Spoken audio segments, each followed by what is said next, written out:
Om Shanti, and thank you, Sister Rekha, Honorable Minister, my dear sisters who manage the national coordination of the Brahma Kumaris in Mauritius, and all my dear brothers and sisters. It's a joy to be here at this very special place, so thank you to the director of this wonderful place where we've gathered now. I remember when I first started to attend the climate change conferences, and this was for the first time for myself and the BK delegation in 2009 in Copenhagen. And as we reached the airport, it was big banners saying, "Hope in Hagen." And by the end of the event, which I think publicly was acknowledged as a collapse of hopes and ideals, it was a very different state of affairs. And in a way, that summarizes what's going on in the world. An activist leader I met over the weekend, who had been very much involved in the freedom movement in South Africa, said that since she was 14 and now she was in her 60s, she had held that dream of a vision of her country being united, a country filled with love and hope and harmony, and she saw her vision shattered. And so she wanted to know whether it was possible to again have hope in her heart. So these are two little glimpses of the state of the world in which we live. And I don't need to go into any more detail at all, because we will have a message of hope tonight. And the hope is that human hearts have the faith, the courage, and the possibility of transforming themselves and the world. And in Copenhagen, we were not just attending the government conference as observers, as an NGO, but we also we had a stand within the building where it was for civil society. And within that, when we were showing people around the exhibition, the question was, well, what does climate change have to do with the heart or with consciousness? And we'd explain, and it would take just one sentence to explain. Whatever is our consciousness leads to our activity, and it's human activity that has created the state of the world. And that applies to every single sphere of human life and civilization. When I was young, my father would come home from work and he would say, "My word is my bond, and I've been with a person and we made a contract. We didn't need to sign on the dotted line. We trusted each other and we were able to move forward." Today, can you say that someone's word is their bond? You have to look at the tiny little print of the terms and conditions and make sure that you've read every single word so that then things don't slip out of hand. And so I've seen in my own age, in my own lifetime, such a descent of human values. And human values surely are the foundation, the bedrock of civilization. And when we come to a state where there's such violence, where there's no respect for human life anymore, we lost respect for our beloved Earth a very long time ago. But in the last 50 years, it has escalated to the point where there's been violence, exploitation, and no respect or regard for nature that has given us such abundance. But the amazing thing is that whatever we've done to nature, still today, when I look around the island of Mauritius, it's beautiful. And yet, of course, I also know of the things that are happening in the oceans and the things that are happening in the air and to our groundwater. And so the big question, how can we repair not just the damage that's happened to the world out there, but how can we not just repair, but actually transform our hearts? And maybe the first aspect to think about is, where is my heart? Sister Rekha told us to put our hands on our hearts, and everybody has enough biology to know that our heart is here. But I have a question. Is my heart really here? Or is this a pumping machine? And if it's a pumping machine, it's very precious. I wouldn't be here if this wasn't ticking over properly. But where is my heart? Where do my feelings actually lie? And I'd like to suggest that our feelings lie in here. And what is in here is totally invisible, but it is the inner being. And I think because we've forgotten the inner being that a human being actually is, I think this is why we've lost contact with our real identity, and we've lost contact with the innate qualities and values that the spirit, the inner being, the soul, actually carries. And so when we begin to understand that we have two hearts, and yes, we have to look after this one because this physical chariot of mine is extremely valuable and precious. But today, the heart we're going to look at and explore is the heart that is in here, the place that carries our thoughts, our feelings, our awareness, our consciousness, our conscience, our patterns of behavior, our personality, our memories.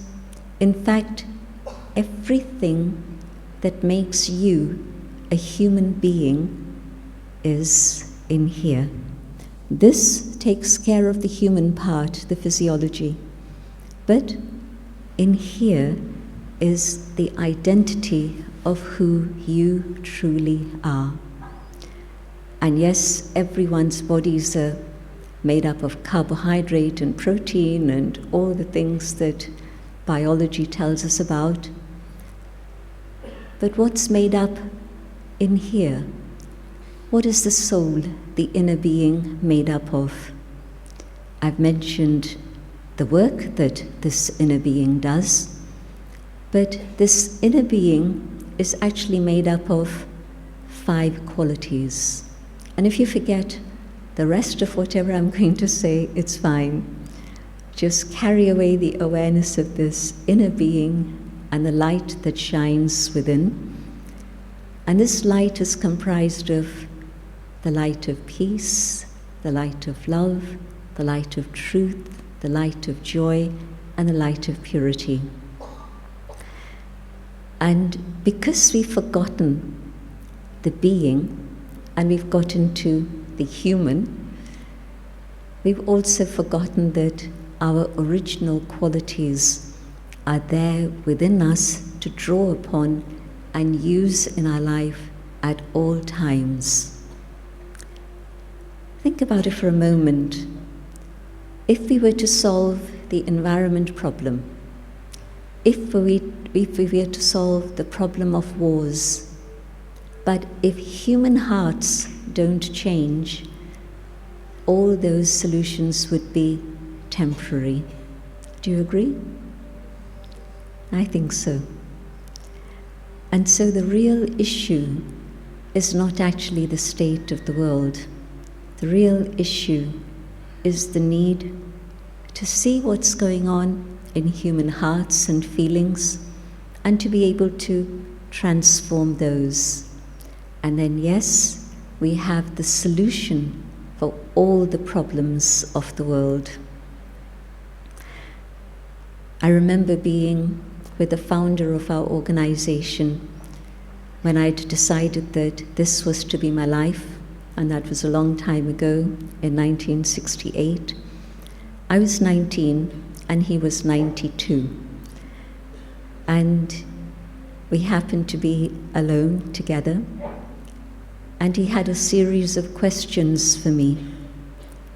And the first question was, do you think it's possible for the world to be a place where every individual is happy?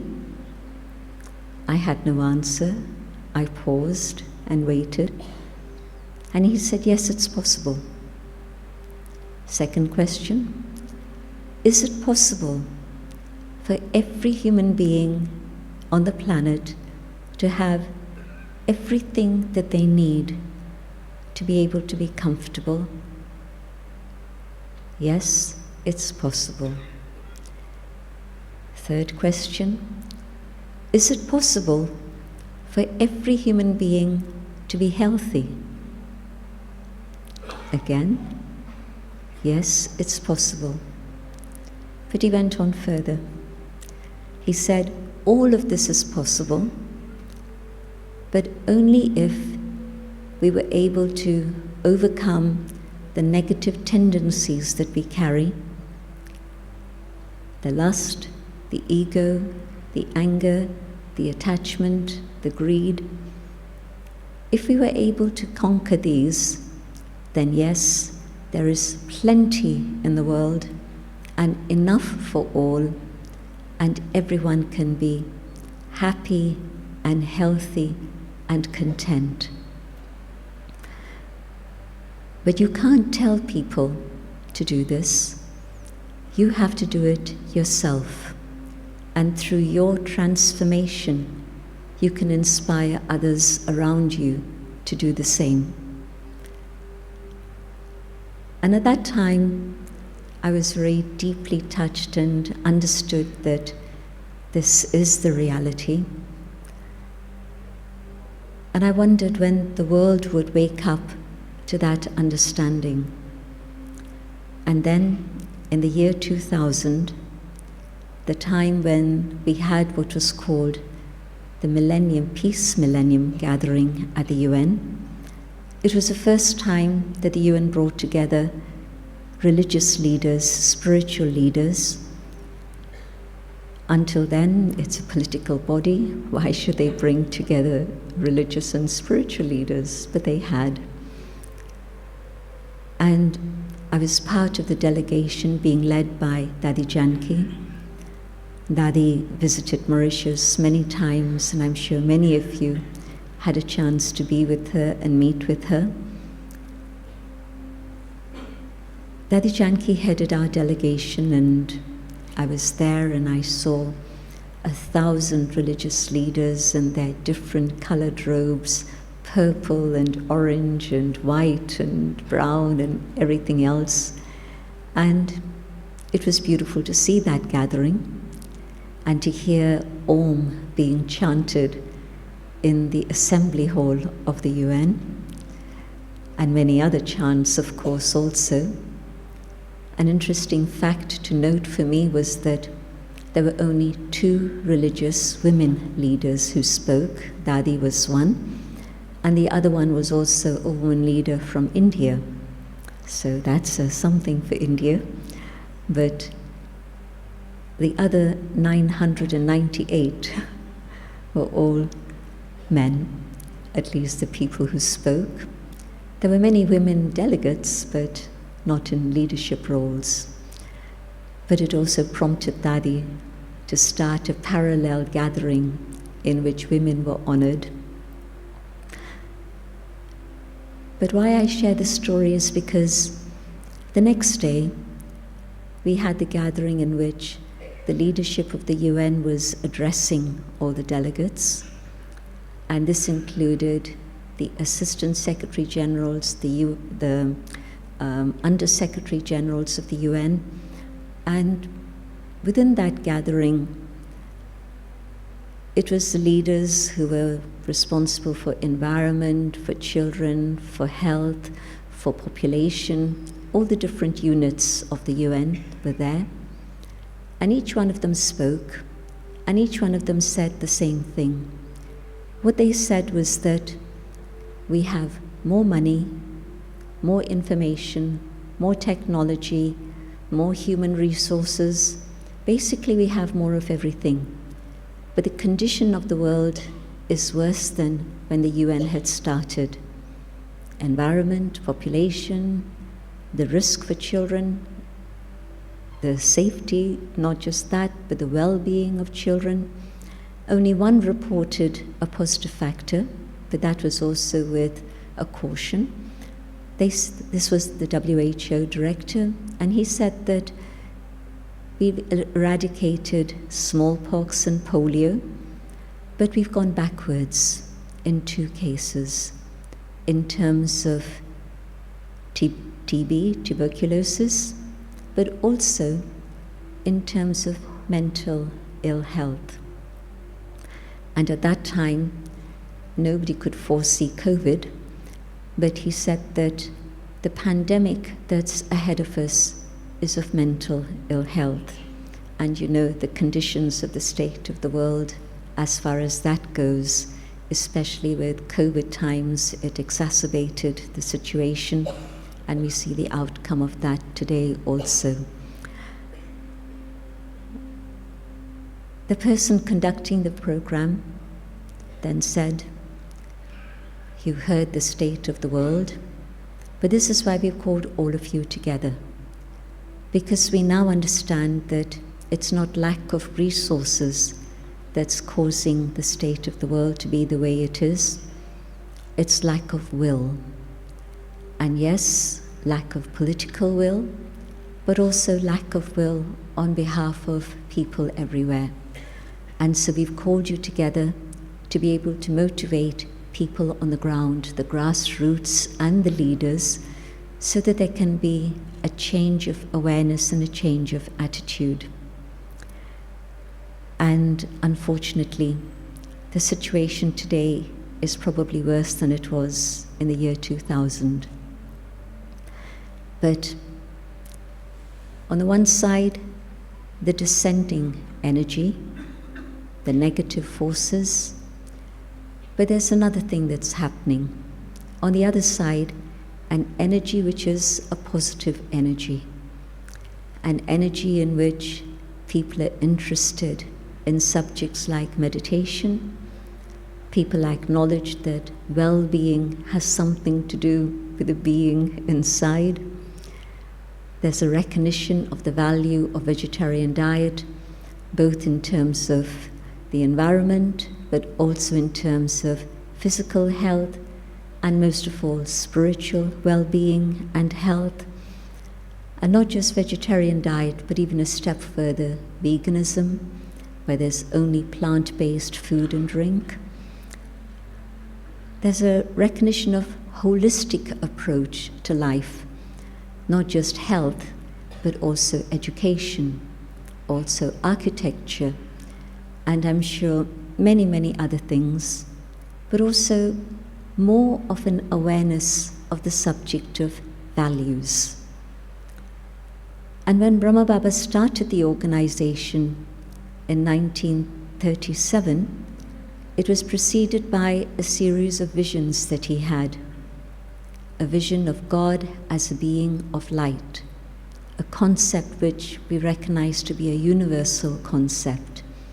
No human form or angelic form, but just a form of light, divine energy, the source of all positive attributes. He saw a vision of the form of the perfect human being, which in his language he described as Vishnu. And then he also saw a vision of the transformation of the earth going through much upheaval, but as a result of the upheaval, everything settling down and becoming calm, green, and fertile, and all the elements moving together in harmony. And then he saw what appeared to be stars coming up from above.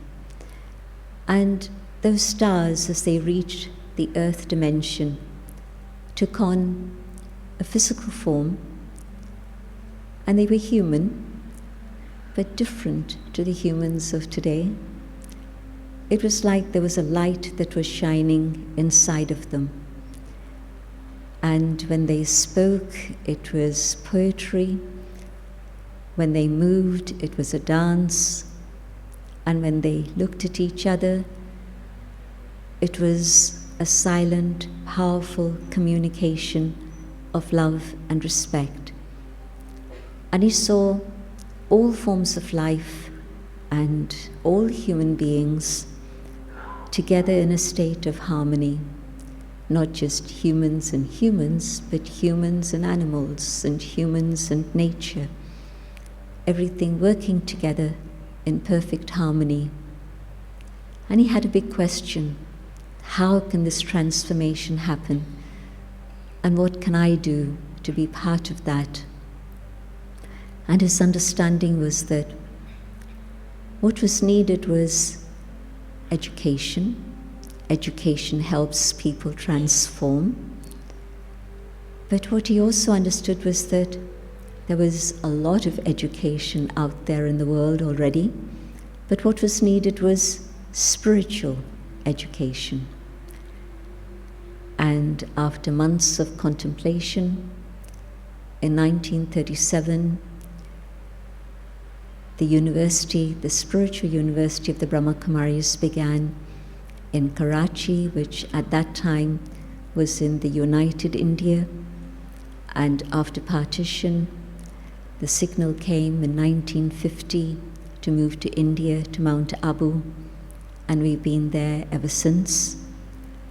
But the Brahma Kumaris' message has been reaching out across the world to 120 countries.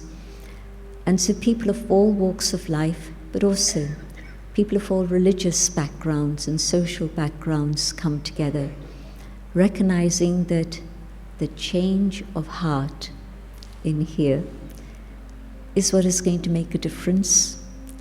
And through that transformation of human hearts, definitely the world can be transformed. This morning we were driving from one place to another, and there was a bus stop. And I noticed on the bus stop a saying from Mahatma Gandhi, and it was something like this: be the change that you would like to see happen in the world. So if I want peace in the world, the message is telling me I have to learn to be peaceful. If I want happiness in the world, I have to learn to go above the troubles and sorrows and have the inner capacity of the strength of happiness to be able to uplift others and give them that experience of going above and beyond the troubles and sorrows and come back to that inner state of being, which is described as Anand Swarup. Just imagine Swadharma. This term comes up in our scriptures, and it talks about Swadharam bringing happiness. And the Swadharma has nothing to do with the religion in which this body was born. The Swadharam is the dharam of the Swa, the inner being, the self, and that dharma is peace. Swadharam Shanti. That Swadharam, the original state of being of the soul, is peace, plus the other qualities I spoke of earlier on, but also that state of Ananda, Anand Swarup, the state of joy, which is beyond the differences of happiness and sorrow and pleasure and pain. That state that is uninfluenced by the things happening around me. That's not a rejection of the world.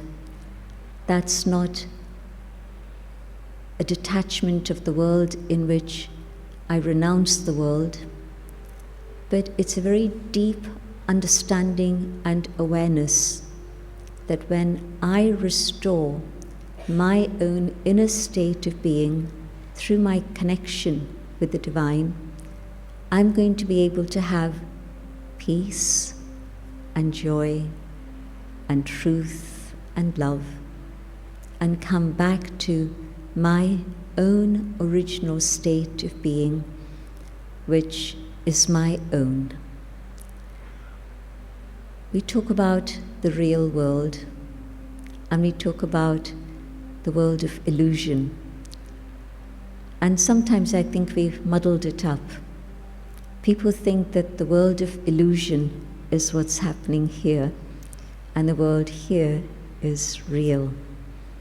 Well, if I tell you that physics says that this is not solid, it's an illusion to think it's solid.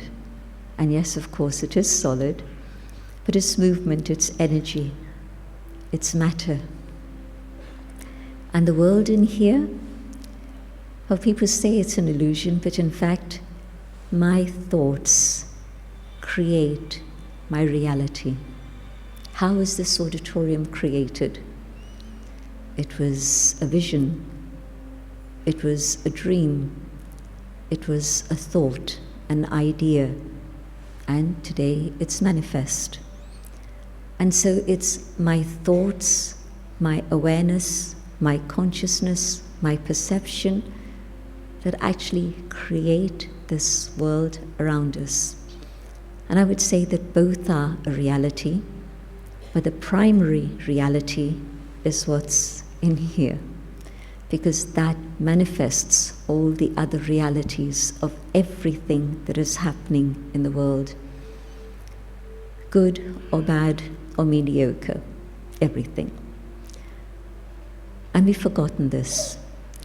And so the purpose of tonight is to just simply remind you that the way I think is important, the way I believe is important, the way I feel is important, and my perception of the world depends on my thoughts, my feelings, and my beliefs. And so as I change my own inner consciousness, I'm able to change my little world around me. Again, it's a little slogan that I've heard from many different sources many times, but I believe it's true. When I change, my world changes. And when my little world changes, that has an impact far beyond measure. Many other worlds also begin to change. And it's not that the whole world needs to change for this transformation to happen. Not at all. It takes a critical mass. Margaret Mead said a long time ago, if there's anything that's been able to make a difference, it's been when a small group of committed individuals have had the determination to make a change. Any positive change that you see throughout history, look back and you'll see how true this is.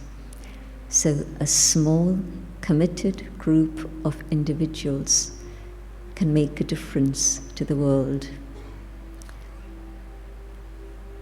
I heard a very interesting story from Harvard some time ago. And it was from a participant who had been at one of the summer school programs at Harvard. And he was sharing this story. And he said, we were put in groups of 6 and in a big hall. And we were told, within that group, you can build a city of your choice. And every table was given the same assignment. And at every table, there was a specific budget. And each individual was allocated a similar budget. And there was a community chest in which they could contribute whatever they felt was necessary or worthwhile. And what they found was that most people contributed 10% of the budget that they had in terms of money to the community chest.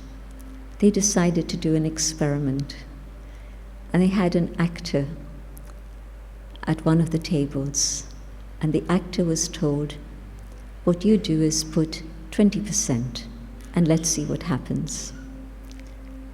Accordingly, the actor put in 20%, and the others around the table saw him and they did the same. They were all scattered onto different tables after that, and Group A scattered, and now they were at another table, and they did 20% contribution, and around those tables everybody did the same. So from 1 to 2, and it was repeated the third time, except that it was now a much wider group, and everybody contributed 20%. And so from this they calculated that one act of kindness can inspire 125 others. Does that give you hope for the future? Yes? No? No response? Yes. Definitely. Big hope for the future. It means that yes, when I change, my little world changes, but it can have a huge, huge impact on many others also. When you throw a pebble in the pond, have you seen how the ripples spread and keep spreading and keep spreading and spreading? Same thing. And so what is it that I can do to bring about this change? Well, you've all had the experience of how at times you can be absolutely calm and understand what needs to happen, and you do whatever is needed. And then at other times there's a little thing that happens, something very minor that maybe at times you would not be bothered by at all. But that little tiny thing becomes a trigger for a massive reaction. Have you had that experience? A few people are indicating. But if you yourself haven't had that reaction or seen that within yourself, I'm sure you've observed it in others of your colleagues or family members. You've seen it happen. A big thing and the person is very calm, and a little thing and it's a trigger for an explosion. So what that's telling me is that all of us at this moment carry conflicting feelings and awareness. Sometimes we're very much masters of ourselves and the masters of a situation, and at times we lose the plot and things that are not as we would wish begin to happen, and it of course creates a whole chain of reactions and responses. And so that's telling me that there are two different things that are working within me.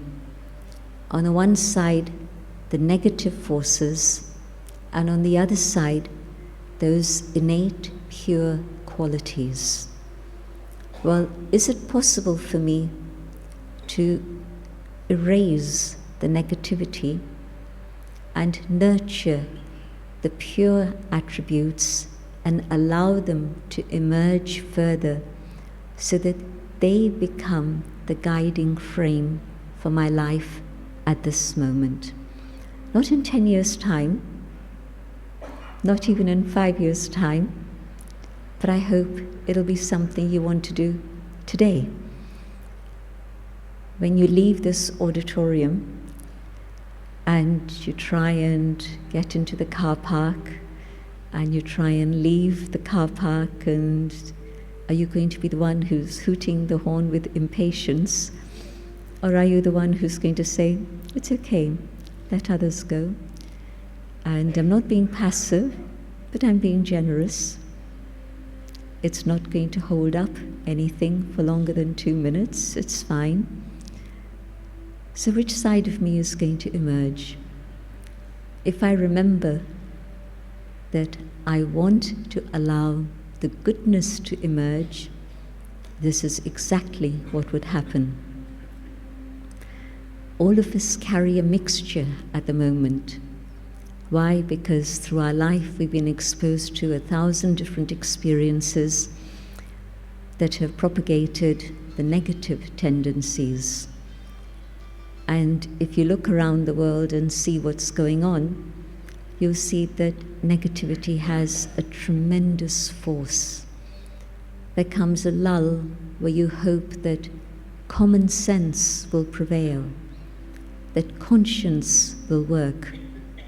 And for a moment you get a glimpse of that. Next moment it's shattered again by the negativity. You see this happening all the time in the world, in every sphere of life, not just one. It's a total state of turbulence. You know, we used to move from one crisis, a little lull, and then another crisis. And now what people say is that there's a perma-crisis, a permanent state of affairs which is a crisis. And so all of this is indicating that we're reaching boiling point, both in terms of the heat of the planet, but in terms of the heat of negativity in human beings. But when something boils over, then things simmer down and things can become calm. So I believe we're reaching that boiling point. But on the other side, if the power of positivity continues to increase, and we hold our vision of a better world together, even before the vision of the better world, can I hold a vision of my better self very clearly in front of me? Every morning, when you see yourself in the bathroom mirror, do you smile at yourself or do you frown at yourself? Well, maybe if you smiled at yourself, it would allow the goodness to emerge, and maybe you'd be able to keep a smile through the rest of the day also. But not just that moment in front of the mirror, but maybe taking time for silence, for reflection at the start of the day, so you're feeding your mind good thoughts, you're feeding your mind something nourishing that's going to support your spiritual journey. Whichever scripture you're connected with, whatever it is, literature that helps you, but something that's going to remind you of the goodness of who you truly are.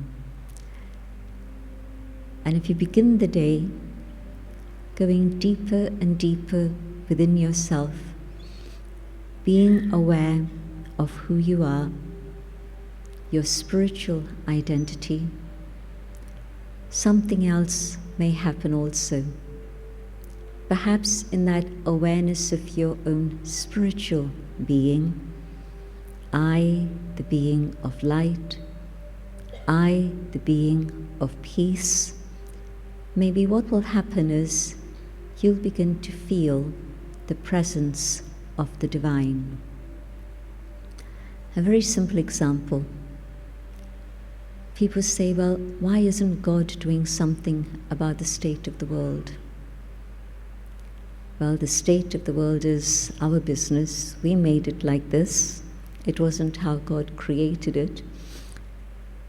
And so God's task is to remind us of who we are.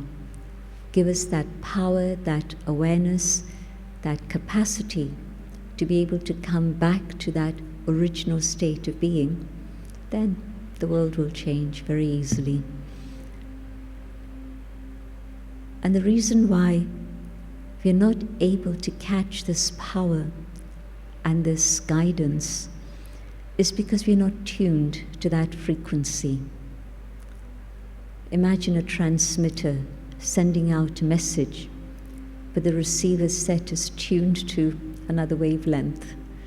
It's not going to catch that message. The message is loud and clear, but we're not able to catch it. And so the tuning of my mind to the right frequency is what's going to enable me to actually catch that message and fill myself with that light, that might, the truth, the love, and the peace.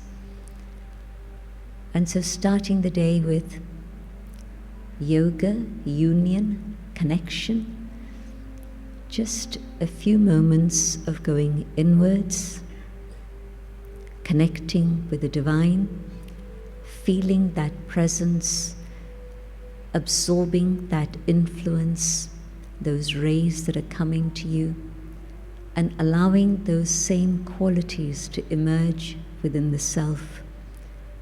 Then, yes, there is hope for change, because I then start using those qualities in a very real way in my day-to-day behavior. So when it's breakfast time with the family, I'm not in a bad mood, and my children say to me, I'm not going to talk to my mum today, she's not going to listen. Or my dad, he's not in the mood to listen, I'll wait for another day. And of course the day can become many days, and maybe there won't be that same opportunity of a heart-to-heart conversation with your children. Can I allow God's light to shine on me and remind me of who I truly am? There's a lovely idea that comes in all traditions, and that idea is that we were created in the image of the divine, that we are a reflection of the divine, which means that we carry those qualities of divinity within every single one of us. Not somebody here and somebody there, not just a handful, but we all carry those qualities. And if we begin the day experiencing that and feeling that, our hearts definitely begin to change, and our interaction through the day also changes very dramatically.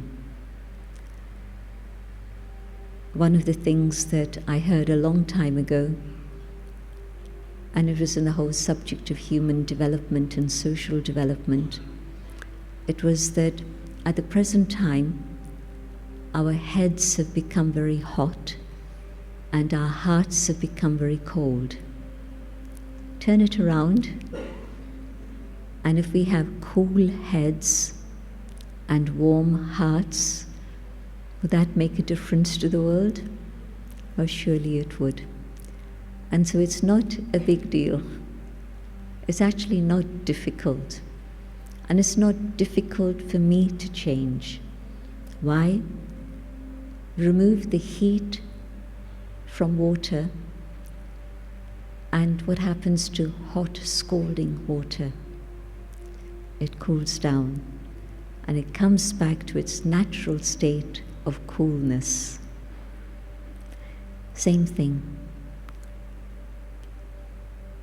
Remove the anger and the greed and all the other things that you know about that are negative, and allow God's light to shine on the soul so that that negativity is removed, and what remains there is then the beauty of the human spirit, and the heart is radiating warmth and love. Respect is something that today we want, but try it the other way around. Can I begin with respect for myself? If I can do this, and respect for myself isn't from my physical position, my education, or my possessions, it comes from the inner being in which I know myself as a child of the divine, and I know myself as that being that carries innate goodness. So when I'm in touch with that, I begin to value myself and respect myself and also love myself. We are told in all the scriptures, love thy neighbor as you would love yourself. Why do we not love our neighbors? And most conflict is first a starting point between neighbors, whether it's neighbors on a physical level with the home next door, or whether it's neighboring countries. Just look at the map, and you'll see how true that is. We really don't know how to love our neighbors, but it's because we don't know how to love ourselves. We don't have respect for ourselves, and so it's not possible for us to respect others. And hence you see the lack of value of human life today.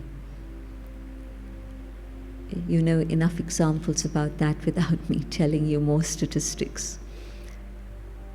But truly, when I change, I can create a world around me that is filled with that respect and harmony, but that will multiply and reach out. And a critical mass can be achieved very soon, because now there are enough people like you and me who are interested in these matters. If I can have that vision of myself as that pure being of love and truth, and I hold that vision of myself through the day, at the end of the day, when I do an audit for myself, I'll see to what extent my behavior and my vision were aligned, or maybe there's still a huge gap. And tomorrow I'll remember to work a little bit harder, not physically harder, but spiritually, just have more inner attention on the quality of my thoughts and feelings.